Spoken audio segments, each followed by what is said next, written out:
Hey everyone, Michael here. Today we're looking at why the PlayStation 5 firmware 13.60 is suddenly part of the Linux conversation, what those recent HackerOne payouts by Gezine may represent, and why one $10,000 bounty should not automatically be called a kernel exploit. Let's just go ahead and jump straight into it. So let us begin with the confirmed HackerOne activity. This screenshot shows 4 PlayStation reports from Gezine being resolved within a fairly short period. 3 of the reports received bounties of $2,500 and one received a much larger $10,000 bounty. Added together, that is $17,500. Now, the term reserved tells us that PlayStation completed its handling of the reports and awarded the listed bounties. It does not mean the vulnerabilities are public, and it gives us no information such as what affected firmwares or technical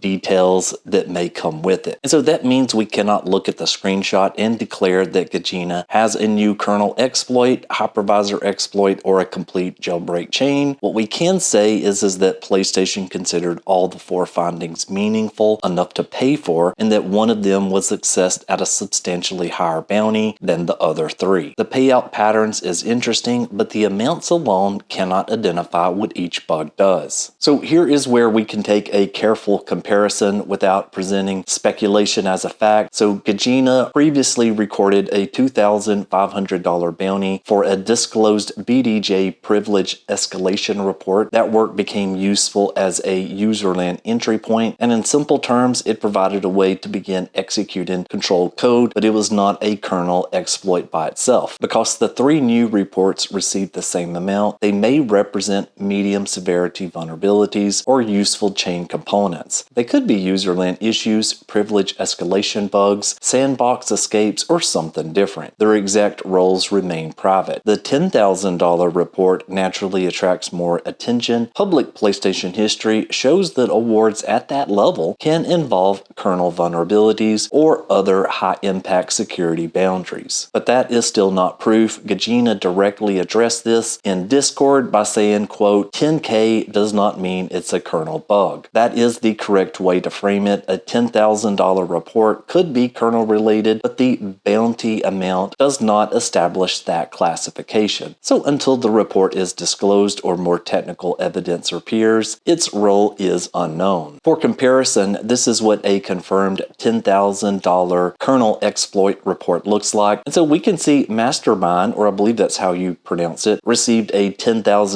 PlayStation bounty for a PlayStation 4 13.50 exFAT vulnerability. The award message indicates the issue is an integer wraparound in the exFAT upcase allocation logic that leads to a kernel heap corruption. PlayStation reproduced the finding, rated it high severity, and awarded the $10,000 bounty. So this example proves one limited but useful point. A $10,000 PlayStation bounty can represent a kernel vulnerability. So notice the difference here. We can see that this one clearly identifies the vulnerability as a kernel, and the award screenshot names kernel heap corruption. For Gezine's report, we only have the bounty amount and the resolved status with no public title or technical description. So this report gives us a historical comparison, not an identification of Gezine's report, and makes the kernel theory plausible, but it does not confirm it. Now we get to the claim that creates the Linux on higher firmware discussion. Zeko posted that a hypervisor bug appears to have been patched and that it should be related to the IOMMU. This post attributes the information to another person who has also access to internal keys and says the issue appears to be patched in firmware 14.00. The IOMMU, or Input-Output Memory Management Unit, controls how devices access system memory. A vulnerability at that boundary could help researchers gain deeper system control, potentially making it relevant to hypervisor research and Linux enablement. The firmware detail is what caught everyone's attention. If the bug was introduced before 14.00 and only fixed in 14.00, then the firmware versions below 14 may still contain it, which is going to be our 13.60. But we do not currently have a public technical write-up, proof of concept, or anything like this to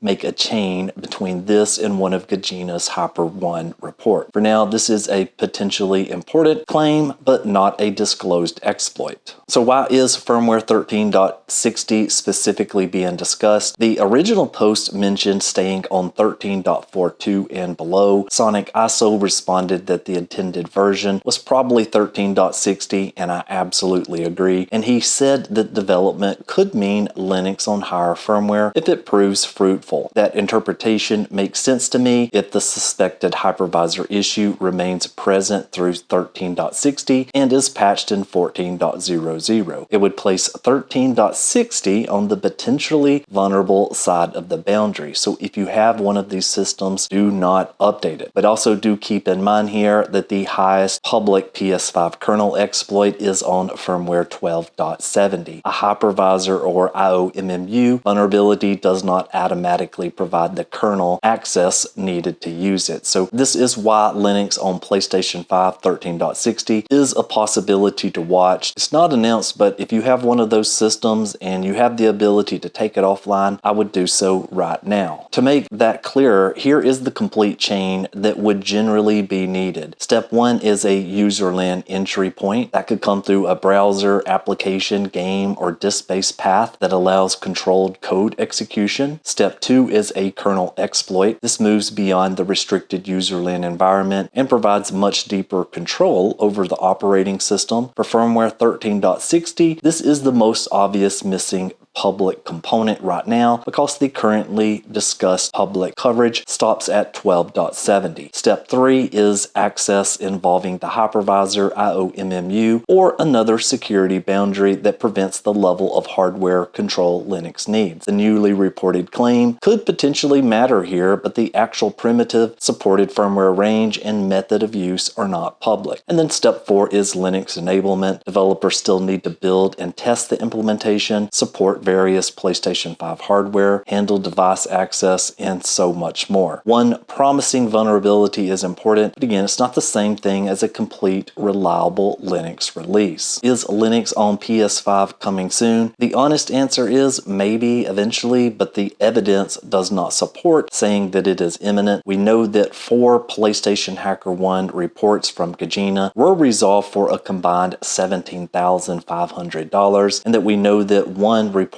received a $10,000 reward, which is consistent with a high impact finding. We also know from public history that a $10,000 award can represent kernel vulnerabilities. What we do not know is whether Gezine's $10,000 report is kernel, hypervisor, IOMMU-related, or something else. Gezine has specifically cautioned that the bounty does not mean it is a kernel bug. Separately, we have a community claim that a possible IOMMU-related hypervisor bug was patched in firmware 14.00. This has led to the interpretation that firmware 13.60 might eventually become capable of running Linux. So the exciting part here is that researchers may have another important piece of the puzzle. The missing part is the public tested chain that connects it all together, and of course a working Linux implementation that is on 13.60. As always, if you care about future homebrew or jailbreak options, remain on the lowest firmware possible. Now I want to hear what you think. Is Gezine's $10,000 report the missing kernel piece? Could it be connected to the reported hypervisor issue, or are these completely separate developments? I know I've got my opinion. Let me know in the comment, and if you want to follow this story as more details become public, subscribe for more PlayStation Homebrew update, and thanks for watching, and I'll see you in the next one.